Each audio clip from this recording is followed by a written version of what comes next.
We need it. Oxygen. It's why we breathe.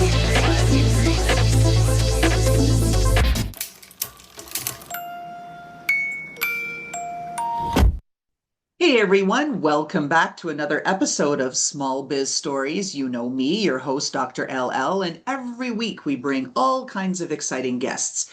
And this week, of course, no exception, we've got Iri Greco. She's the founder of Brakethrough Media, and she's taking a different tack to getting all of those assets that we need as smaller business owners, solopreneurs, micro businesses instead of using that blasted stock photography nonsense that no one wants anyway.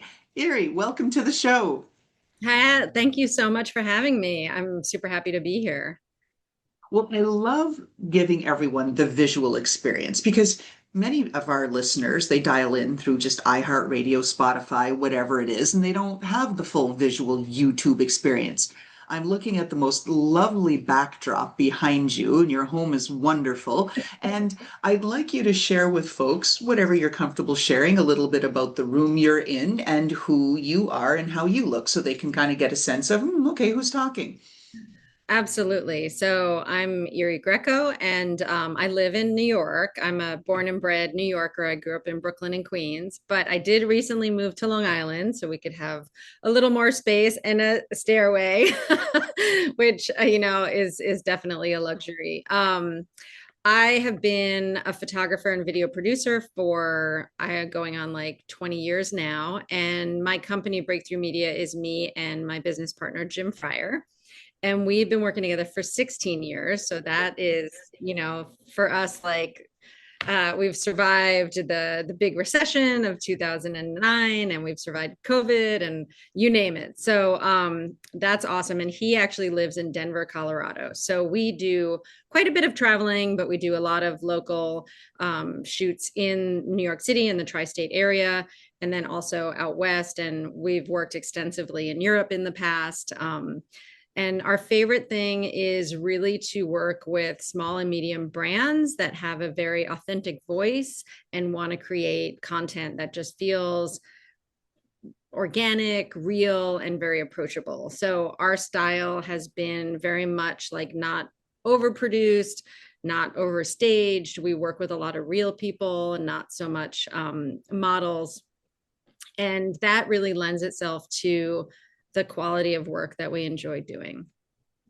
Excellent. Well, like I said, I'm looking and I'm drawn to one of the artifacts. You've actually got two in your background, Yeah. not on your background, in your home. One is a sculpted, looks like white plaster deer, buck with antlers. And then, but what I'm really drawn to is that you've got three leaves hanging below that, and the leaves are echoed in your earrings. And Oh, so it's just yeah. right. And so it's just kind of giving me the vibe about that be natural, be authentic. And then some of the pictures of the background you have over your fireplace, it's just bringing that, I guess, that freshness and, forest and nature and natural. Did I pick up on that in the right way? Or you're like, yeah, this is part of my vibe? No, absolutely. I mean, I am a nature lover. I love the outdoors. My partner and I, romantic partner and I, go hiking and camping and exploring. One of the reasons we moved to Long Island from Brooklyn was so we could have a huge garden, and we have an enormous edible garden that we put in when we moved. And I not only do I love nature and art and craft, but I also love when people can really share that with each other. So it's so funny that you pointed out two of the things that are behind me that both came from someone throwing them in the garbage or giving them away. So the deer head is actually a paper mache deer head that somebody made, and I rescued that off of the sidewalk when someone discarded it. And then the leaves behind me are from Buy Nothing Group, which for me, that's like so much about community and sharing. When you have something that you no longer want and no longer need, that you say, who would like this? And, that's very much like a part of our lifestyle. And then you mentioned the work behind me, which is 3 pieces that are all done by people I know. One is actually my great grandfather, who is Lithuanian. It was the little painting in the middle, and that is from their old property in Lithuania. And then 2 other pieces of artwork by one of my mom's old friends and then one of my old friends from college. So it's very indicative of like not only appreciating art and visual elements in our home, but also celebrating community and family and friends. I'm so glad to hear all of this. I mean, we always ask our guests to kind of describe how they look in the room that they're in, just to kind of set the tone. Because when people are listening, they think, oh, what does that voice sound like, right? What does that voice look like, right? When they try to manifest as a person. But I also wanted to do it, especially in this case, because your Breakthrough Media whole like brand ethos is really all about finding that way to connect. And stock photos, although useful, and now certainly much more affordable than buying Getty images and things. I mean, that business has got to have dried up for them, I would think, um, but it's not the same. It doesn't convey what we need. So that said, talk to us about what you're seeing out there with respect to the incorporation of media and how trends and the appetite is changing, both from the vendor side of what they're buying and wanting, and then from the consumer side, what they expect to see. Absolutely. Wow, that is a super deep question, which is amazing. So many parts to that. So, I mean, I can talk a little bit about, as you touched on, our ethos, which is to really create authentic imagery that doesn't feel forced or staged. And we started doing that from the get-go in 2008, partly because Jim and I didn't have classical training in photo and video. It was actually my 3rd career, and it was also Jim's 3rd career. So we had other careers that we came from in different industries, and we both found ourselves in media in one way or another. And I can talk about that later if you want to dive into that. But given that we kind of came to media, photo and video organically, and we're self-taught, we really just relied on what we saw and what resonated with us personally, as opposed to what, were trends in the industry or what clients expected. And it was a little bit accidental the way we started doing photography as well, because we both started in video. And we started adding photography only when DSLRs came around and we were able to capture photo and video from shoots that we started taking photos. And we mainly started with behind the scenes photos of our video shoots. And it was our way of promoting our video work. But then our clients were like, wow, we love the way you capture behind the scenes. It feels like you're there. It feels so organic. It feels so fluid. And so we started actually more intentionally taking photographs. And then we really built our photography business from there. In terms of how that kind of brings us to 2025 and what we're seeing in the industry, it's really interesting because I keep having this conversation with different people. I had a conversation last week with a small brand that was talking about, she can't afford to do constant photo shoots and video shoots so that she can like just flood her Instagram. And I said, here's what I'm seeing, and I pay a lot of attention to the different, I hate to use the word trends, but the movement in the industry and like the way things ebb and flow and where they're going right now. And I told her, the movement is really towards less frequent, but more meaningful content, more storytelling, more authentic brand moments, and creating, an experience around the brand rather than just like constant, just churning out. And that is a slight departure from the way it has been, where we were just completely flooded with content. I mean, we're still flooded, but I think there's now pushback where we were completely flooded with content by influencers and brands really pushing this, like, just get as much out there, feed the machine kind of mentality. And I think a lot of consumers and viewers and followers are feeling like it's just falling flat. And so I think part of this is really stemming from Gen Z, being like, okay, we want to cut through all the BS and just talk to me like a real person. And so smaller brands, especially, and some medium brands are catching on. And so what you're seeing is, like I said, more storytelling, more authentic moments, not overly produced, not overly staged. And that really resonates with the way we've been doing it for the last 16 years. There's a couple of things there that I want to break down. So one, on this topic of what's trending and whether or not people like to say, oh, okay, I like to follow trends. It's really, call it observations, right? Patterns.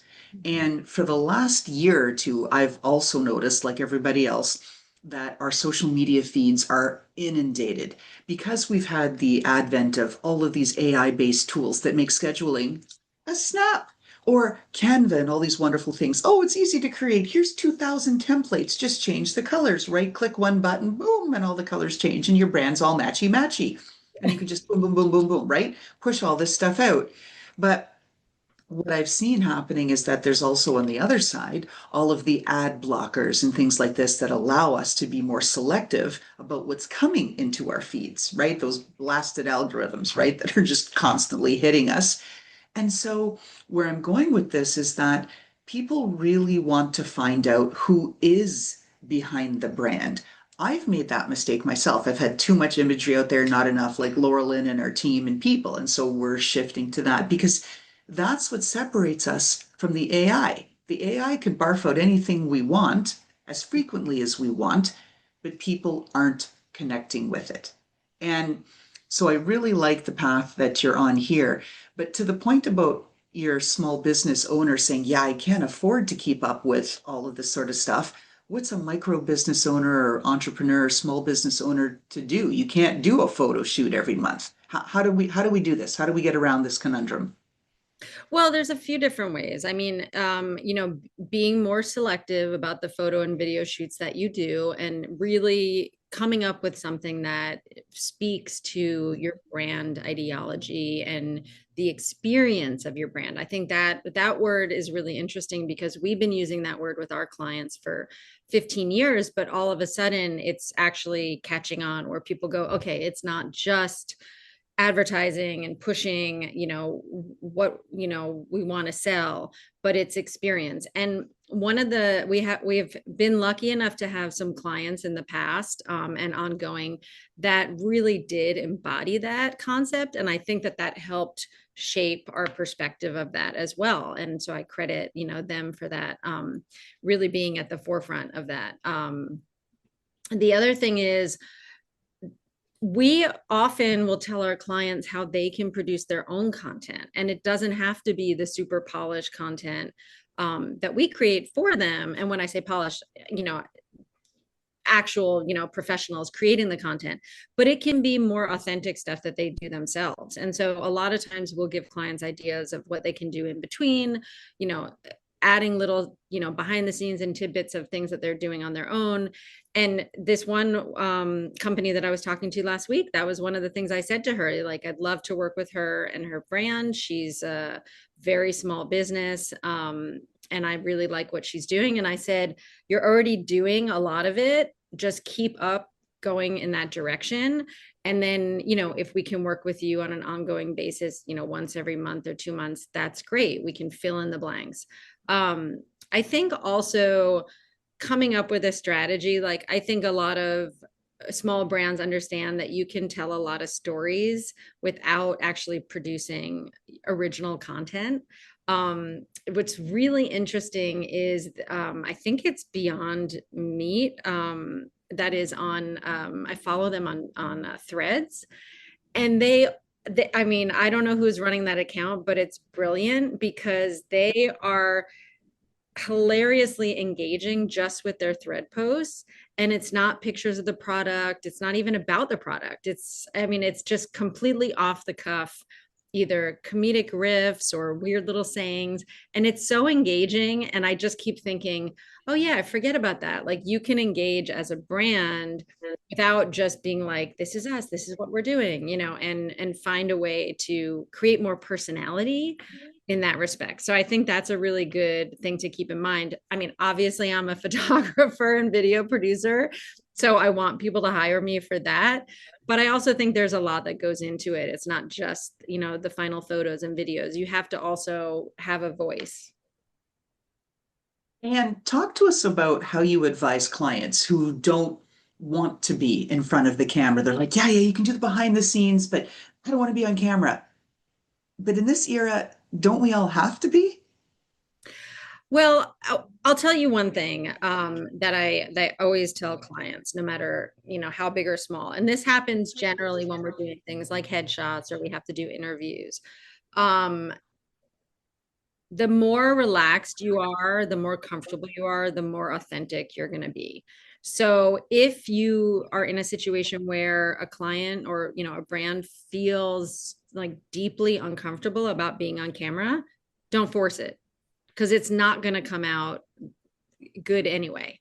That really does translate. So if somebody can't find it in themselves to relax and, be on camera, then we don't force it. On the other hand, I mean, we personally in our company, because we do video as well as photo, we are very big on directing. And we've heard from a lot of clients in the past that they've worked with other photographers and they were surprised how much directing we did on a photo shoot. I mean, you think on a video shoot that would be expected, but on a photo shoot, we do about the same amount of directing. Even though we're looking for organic, authentic moments, there's so much directing that goes into creating the scene that allows someone to be relaxed in it. So we always found that it was super important to create a scene in which they're like, oh, okay, this is what's happening, and then actually let them move through it as they would if we weren't doing a photo shoot. And that creates a huge amount of comfort and ease for them to be in the photo shoot. So we've done that with quite a few clients, whether it's fitness or food or headshots or, doing like a brand profile where we're really capturing like a whole portfolio of images, a library for them to use. And we create a space in which they're like, okay, now I can just kind of like focus on the space that I'm in, the environment that I'm in, and not focus so much on the camera. And that does help a lot. So I think directing is a huge part of it. And then another part of it is building rapport. A lot of photographers and videographers will come in and they'll just like start shooting. We spend a lot of time with our clients. So, from the prep in the Zoom meetings and the emails and the shot list and all the preparation, really getting to know what that brand is about. And then by the time we're on the shoot, there's also a lot of talking and walking through and really getting people comfortable. I mean, we probably spend like the first half an hour, like really just getting people relaxed and having that rapport be solid before we start turning on the camera. So that does help a lot. If it's just like in terms of a small brand feeling like they have to capture, video of themselves or photos, I think that again, like if you're deeply uncomfortable with doing it, hire someone to do it. There are so many young people that grew up with social media and video and selfies that are looking for work, being social media managers. And there's nothing wrong with being like, hey, this is our brand ambassador. So and I think that is very different from an influencer. I think getting away from the influencer mentality where somebody's trying to sell you something and having it be more a brand ambassador, that's a personality that's attaching to the brand, that's where we're seeing that difference. Okay, so a lot in there, Iri. Yeah. But I can attest to that. I recently got married and we had our wedding photos done by professional wedding photographers. I hate getting my picture taken. My husband hates it even more, but it was all about that. There had been time in the leading up to the wedding date. How do you get comfortable with them? Well, this is some of the stuff we're going to do, and then fully directed. Move here, stand here, do this, da da. But then, and then relaxing and then getting into it and then grabbing the photo. I was stunned at the quality of the photos because of that direction. So I think that's really important that you're bringing that element to the brands. I also well, two things. It's always two things, and I always forget to go back to that one. But we're going to go back because I'm not going to. I don't like hanging chads. I like closing off the loops. Um, I'm seeing a lot of folks doing pop-ups. I see these on meetups. Hey, I'm a photographer. Like you said, some of these social media experts and whatnot that are out there and saying, hey, I'm I've got this coming up. It's a pop-up. We're going to meet at a cafe. Everybody, get your coffee, bring your cool mug, be represented. You're going to be looking natural, working away in the cafe. Are are you seeing this, like a lot of this happening too? Is there a demand for this? Do you think this is growing, or is this, I don't know, is this going to go away because people aren't going to really trust who's out there on the other side? What do you think? Well, I do think pop-ups are currently one of the things that small brands can really activate on, and I'm seeing it across industries. Mm.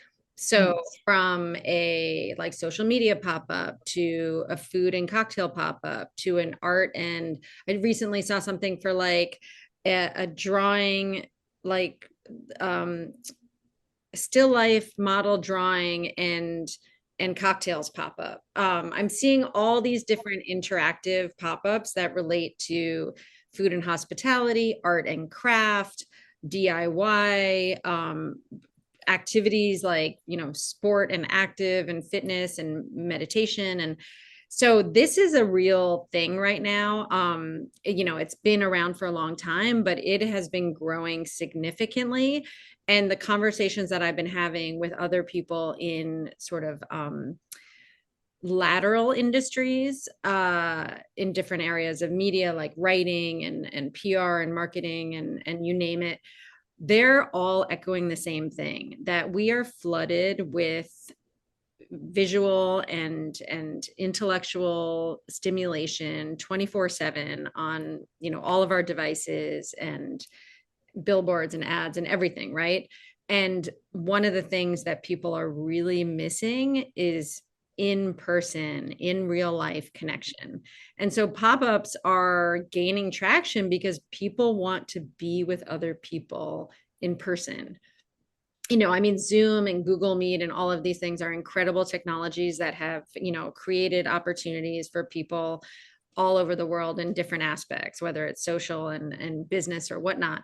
But I think we're reaching a point where people just want to be with other people in a smaller, more intimate environment where you can actually have conversation, which is a big thing. It's different than being at a noisy bar. It's different than being at a concert. It's different than being at a huge networking event at a convention where it's just bing, bang, boom. So the pop-ups are a way of keeping it small and in person and creating real connection. So I think that's definitely something that's here to stay for at least, the current time period. And now you've got something at Breakthrough Media that's along those lines. So it's not a pop-up. It's not to say that pop-ups aren't scheduled and planned. Of course they are. They have to be to get everybody ready for people to get the value out of it. But you've got some retreats coming up. Like we had a little chit chat before the recording started about the something for everyone kind of event where you hit on pretty much every aspect of community, of connection, of branding, of shared lived experiences as entrepreneurs. Like, talk to us about your event. So we have something that we're currently building. By the time this podcast comes out, it'll be launched. And I can't tell you what it's called yet because we're still figuring that out. But it is a multi-function interactive experience. If you can imagine a mashup between a pop-up dinner party with cocktails and mingling and networking and community building event and a photo and video shoot. So it's kind of the three main things you'd be looking for as a small business. This is really designed for a small brand or a solopreneur who wants to make connections in a meaningful group of people. And this is a curated group that has a specific theme. So there's relevance for everybody that attends. It is an opportunity to make new business relationships, new social relationships, make connections for, your professional side. It's also an opportunity to have great food and drink and share a meal with people. Like, the whole concept of breaking bread together is where relationships start. And then it is also a photo and video shoot. So if you're a small brand who can't afford a full-fledged, produced photo and video shoot on your own on a regular basis, this is a way for you to come away with visual collateral that you can use for your brand. And the way we designed it is, it's unlimited usage. whatever you provide, you can use in any way that benefits your brand. So that's social media, website, promotion, you name it. So it's an incredible value on so many different levels, like emotionally, sort of like spiritually, because like I mentioned, the curation of guests is really meant to be intentional. And we did do a test run already, which was called Comida y Convivio. And it was a small, intimate group of about 10 Latinx food, cocktail, and art people in the New York City area. And so there was a connection of that culture. There was a food connection, an art connection. And so many new relationships were made, and some incredible imagery came out of it. And we had so much fun together. That's a key part of it. Last week, I was invited to an event. It was a networking event at a very posh lunch place where the chef, Michelin star rated, etc., came out. He's like, here's an amuse bouche. Let's put it together. Let's get it started. Let's pair it with this wine to get going. I'm like, hello, right? You can't go wrong with that. But again, a curated group of people, all very different sorts of roles and walks of life, but how we were unified are some of the things that we're trying to do right as business owners and trying to figure out how do we get more involved in our communities and do these things. And it was just different, right? So we enjoyed the food, we enjoyed the wine, and of course the conversation. And we were in a private room, so we really had a chance to start to chit chat and get to know each other. It makes all the difference. Now, I want to go back, me closing my loops here. You had talked about this video and photography as really your third career. Now, I think I've lost track. I'm on probably 7 or 8, but I'm the ADHD squirrel, and this is what we do as squirrels. Talk to us about that and the importance for small businesses and owners and entrepreneurs to think about how to change and do what's different and pivot, not always with the win, but with what's needed. And so talk to us a little bit about that evolution, Iri, and how you got to career number 3. Yeah, absolutely. It's one of my favorite things to talk about, especially with younger people that are starting out and looking at like, what am I going to do for a career? I think there's a lot of pressure on young people. I mean, there was back in our days, but also now even more so because it's coming from so many different directions. And I always tell people, my career, if I have one, third career, but my career overall, was very nonlinear. And in a way, it's come back and it's cyclical, and I'll explain that, but it really has been nonlinear. So, when I'm talking to someone starting out their adulthood, or even somebody that's looking for a career change, I mean, I love inspiring people to take that leap. But I don't say, just throw caution to the wind and like jump into anything, like ADHD, this, that, and the other. And so my sort of genesis, I went to school for art, for visual art when I was younger. And I realized pretty soon, like in the end of high school, college, that I didn't want to be a fine artist for a career, but I did want to use my visual sense and my art sort of inclination for something. And I wound up getting into cooking in college. I'd always loved to cook. My parents were both like really creative, inventive, cooks at home. And I love to cook, and I always loved to eat. I mean, I watched Julia Child and, the Frugal Gourmet and all of those back in the day. Grew up with that. And I went to college in Wisconsin, where I didn't have an opportunity to get a job in art or in design. So I started working in restaurants. And each restaurant I worked in was better than the one before. So I basically throughout college worked my way up to being a line cook, and realized I think this is what I want to do. So my first career was in the restaurant business, and I worked in New York, and I worked in San Francisco, and I went and I did my training in Italy. So my plan was to be a restaurant owner and an executive chef. And that was my first career. And I always tell people I loved it until I hated it. And it was like an on-off switch. And, that is a little complicated, but in a nutshell, part of it was the 90s. It was not as easy for women back then as it is now, which is still hard. So there were a couple of things. One, I was getting close to 30 and I was realizing I don't really see how, not now, but at some point I can have a good quality of life outside of work and a family. And that's still hard, that's currently still hard. But then the other part was that I was intellectually starved. And I really just felt like I was using a lot of my motor skills, but I wasn't using my brain. And I was lucky enough to realize that my brain needed a lot more stimulus.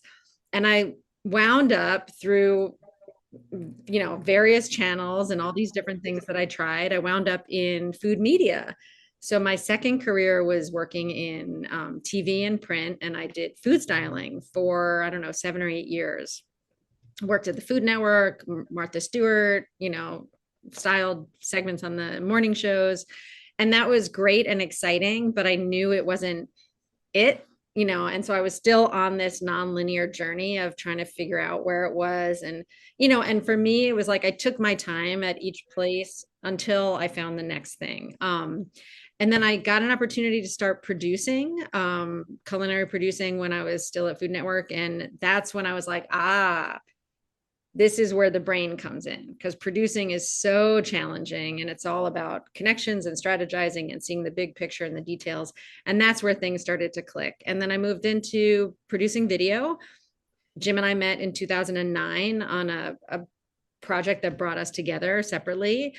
And we decided to put our business together. And then we started our own company, and it was video. And then we added photo and taught ourselves photography. And so that's kind of how I wound up in my third career. And, it does kind of come back around to the visual arts and, all of that. But everything was it was very serpentine. It was following, watching, waiting, learning, and then knowing where my strengths were and knowing what was missing that kept me going on that search.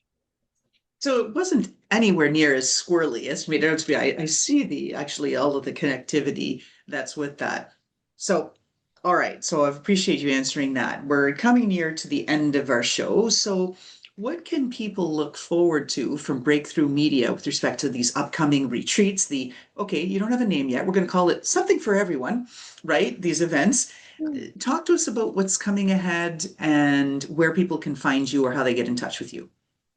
Yes, absolutely. So the coming soon, as we discussed, the mashup event, we will be announcing that on our website and social media within, a couple of months. So probably by the time this airs. So you can look for that on brakethroughmedia.com and on our social channels on Instagram. And you can find me on LinkedIn. And we're also working with some partners on developing some retreats. So that's for 2026. We're going to do a couple of pairings with some colleagues of ours in their yoga and breathwork retreats, where we incorporate photo and video into the experience. So it's not just like, oh, here's some behind the scenes, but here's some actual content of you. And that's really exciting, because some of these people that attend the retreats are practitioners themselves and are building their own business. But we plan on doing some photo and video focus retreats in 2026 that, could be on the food and hospitality side, sport and fitness, entrepreneurs. And so look for that coming soon.